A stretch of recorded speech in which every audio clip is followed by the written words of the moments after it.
Hello అందరికీ. మీ అందరిలో చాలా మందిని నేను ఒక 7 ఇయర్స్ నుంచి చూస్తున్నా. సో, మీరందరూ నాకంటే ఆబ్వియస్‌లీ చాలా చాలా సీనియర్స్. కాబట్టి మీ అందరికీ నా బోలెడన్ని ప్రేమలు, ఇంకా రెస్పెక్ట్ గూడా. కవిత్వం ఏం చేస్తది అని నన్ను మా మావయ్య వాళ్ళు అనేవాళ్ళనమాట రాస్తుంటే. నేను యాక్చువల్‌గా 6థ్ క్లాస్‌లో ఇంగ్లీష్‌లో ఒక బుక్ రాసిన. కథల పుస్తకం. ఆ తర్వాత 9థ్ క్లాస్‌లో ఒక కవితలు ఒక సమాహారంగా చేర్చి మా మావయ్య రైటర్ ఆయనకిస్తే ఆయన పట్టించుకోలేదనమాట. సో, కవిత్వం ఏమైనా తిండి పెడతదా? దీనికన్నా తిండి పెట్టే పనులేమైనా చెయ్యి అని ఆయన అన్నాడు. నేను కలెక్టర్ అవుదాం అనుకున్నా గానీ, ఈరోజు కవిత్వమే నా తిండి పెట్టాలని చెప్పి గట్టిగా భీష్మించుకొని కూర్చొని, ఈరోజు కవిత్వం పెడుతున్న తిండినే తిని ఈడ మీ ముందు నిలబడ్డా. ముఖ్యంగా కవిత్వం పెడుతున్న తిండిని తినాలంటే అసలు ఫస్ట్ నేనేం రాయాలి?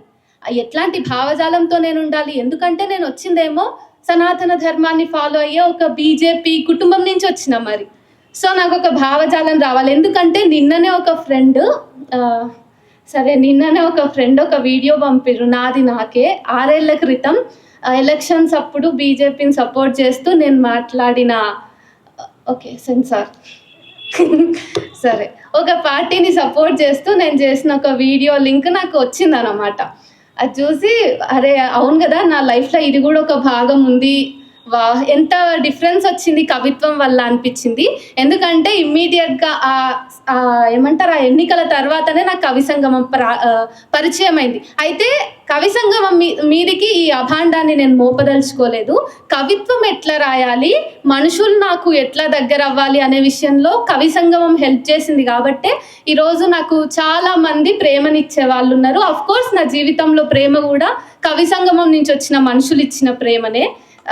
అయితే ఇక్కడ అసలు నేను ఎవరో కూడా తెలియకుండా ర్యాండమ్గా ఇట్లా బుక్ ఫేర్లు ఇట్లా నడుస్తున్న పిల్లని ఆపి నువ్వు శ్రీనిధి కదా తల్లి అని నన్ను చక్కగా స్టేజ్ మీద పోయి కూర్చోబెట్టిండు, 2 నిమిషాలు కూడా ఆలోచించకుండా. కాబట్టి యాకూబ్ సార్కి ఆ రోజు యాకూబ్ సార్ అట్లా చేసినందుకే నేను ఈరోజు ఇక్కడ నిలబడ్డా. అందుకనే నాకు యాకూబ్ సార్ అన్న, శిలాలోలిత అమ్మ అన్న, అమ్మా నాన్నల్లాగా. అమ్మా నాన్నలే సరే. ఇప్పుడు నేనున్న కాలం ఎట్లాంటిదంటే చాలా భయం అవుతున్నటువంటి కాలం. చాలామంది భయం లేకుండా ధైర్యంగా బ్రతుకుతున్నట్టు అనిపిస్తుంది. కానీ వాళ్ళందరి వెనుక కూడా వాళ్ళ భయాన్ని కూడా నేనే తీసుకుని భయపడుతున్నటువంటి సందర్భంలో, అట్లాంటి కాలంలో నేను ఒక రకమైన అప్రకటిత ఎమర్జెన్సీ కాలంలో నేను ఉన్నా అని నాకు అనిపిస్తుంది. అదే నా జీవితంలో అతిపెద్ద విచారణ అని కూడా అనిపిస్తుంది. ఎందుకంటే నేను కవిత్వము చిన్న ఉన్నప్పటి నుంచి రాయడానికి కారణం ఏంటంటే, నాకు డిప్రెషన్ చిన్నప్పటి నుంచే వచ్చిందనమాట. చూడకూడని, వినకూడని, అనుభవించకూడని నేను ఫేట్ని నమ్మను, ఫిర్బి కొన్ని దురదృష్టకర సంఘటనలు, సమ్ ఫేజెస్ ఆఫ్ లైఫ్ వల్ల సో కవిత్వము, సాహిత్యము పరిచయం అయింది. అయితే దానికంటే కూడా, నా జీవితంలో ఉన్న విషాదం కంటే కూడా నాకు ఈరోజు మన దేశంలో ఉన్న విషాదమే చాలా పెద్దది అనిపిస్తుంది. ఒక మనిషి చచ్చిపోతే ఒక మనిషి చచ్చిపోతాడు, కానీ ఒక సమూహం చచ్చిపోతే చాలామంది చచ్చిపోతారు. నేను ఒక 2 పోయమ్స్ మాత్రం వినిపిస్తా.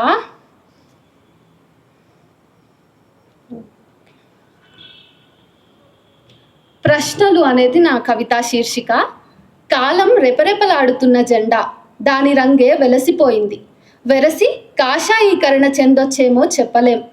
ఇసుక తిన్నెలు, ఎడారి దిబ్బలు, ఆకునో కాయనో కనలేక రోధిస్తున్నాయి. అక్కడ జై శ్రీరామ్ నినాదం ప్రతిధ్వనిస్తూనే ఉంది. మరి ఇప్పుడు గర్భగుడులు శూన్యపు రెక్కలు విస్తరిస్తూ ఖాళీతనాన్ని ప్రకటించుకుంటున్నాయి. భక్తుల రాక్షస చర్యలను కట్టడి చేయలేని దేవుళ్ళు ఇప్పుడు చేతులెత్తేశారు. ఎవరు పాలకులో, ఎవరు భక్షకులో సందేహాలు, సంవేదాలు విచక్షణతో అర్థం చేసుకోవాలే గాని గుడ్డిగా అడుగులు కలపకూడని ఎమర్జెన్సీ రకపు కాలం ఇది. ప్రశ్నలు భవిష్యత్ తరానికి అస్థిపంజరాల డబ్బాలో బోల్డన్ని ప్రశ్నలు. అవి ఈరోజు, రేపు, ఎప్పటికీ సమసిపోవు. గడ్డిపూల వాసనలు చూసే తీరిక ఉండదు. చెలరేగుతున్న మంటల సమాజంలో మతాలు ఆజ్యంగా నిలుస్తుంటే రైటిస్టులు, లెఫ్టిస్టుల పుంఖానుపుంఖాల ఉపన్యాసాల మధ్య, టీవీ ఛానళ్లలో వాదోపవాదాల మధ్య నిజాలో అబద్ధాలో తెలుసుకోలేని తనంలో మా యువత గందరగోళంలో నెత్తులు బరుక్కుంటున్నప్పుడు, అసలైన మేధావులు కూడా నిగ్గదేల్చలేక చేతులెత్తేసినప్పుడు ధైర్యం మనిషై గొంతిప్పిన వాళ్లను జైలు గోడల లోపలే సమాధి చేస్తున్నప్పుడు నిజం నోరు దాటే లోపే బుల్డోజర్ నీ ఇంటి నెత్తి మీదకు ఎక్కుపెట్టి ఉంటది. ఇక భవిష్యత్ అంతా అచ్చంగా ప్రశ్నలే అవ్వకపోతే నన్ను అడగండి. పదవి కోసమో పైకం కోసమో కార్పొరేట్ కుక్కల ప్రసన్నం కోసమో ప్రాణాలు తీసే మానాలు తీసే కులము మతము రాజ్యపు స్వభావాలైన దేశంలో నాలాంటి యువత ప్రాణాలు పూచీకత్తు పెట్టి మరి వ్యక్తి పూజల విషమెక్కిస్తున్నంత కాలం, అంధభక్తిలో నిజాన్ని సమాధి చేస్తున్నంత కాలం మరో తరం హత్య కాబడుతున్న చోట ప్రశ్నల గంటలు, మారణ మంటలు, ఫాసిస్టు విధానాలు గాక మరింకే పురోగతో పురుడు పోసుకుంటారని ఆశలతో బ్రతకండి పిచ్చి సన్నాసులారా. ఇదొక కవిత్వం. ఇంకొకటే చదువుతాను కదా, సరే ఇంకొకటే చదువుతా.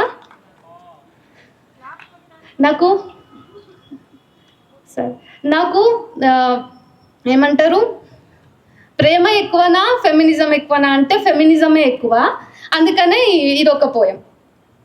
ముగింపు లేని వాక్యం అనేది శీర్షిక. ఇవాళంతా ఆ మట్టి రంగమ్మాయి గురించే రాయాలనుంది. రేపైతే మళ్ళీ గాజుకల్ల పిల్లను రాసుకోవాలి. ఎక్కడో ఓ చోట రోజు నాకు ముక్కలవుతున్న ఆడపిల్లల మనస్సులు ఎదురవుతూనే ఉన్నాయి. ఆ అమ్మాయిల రక్తపు చారికలు, గొంతుపై గోర్ల బరకలు నా పగటి కళ్ళల్ని కూడా ఆక్రమించుకుంటాయి.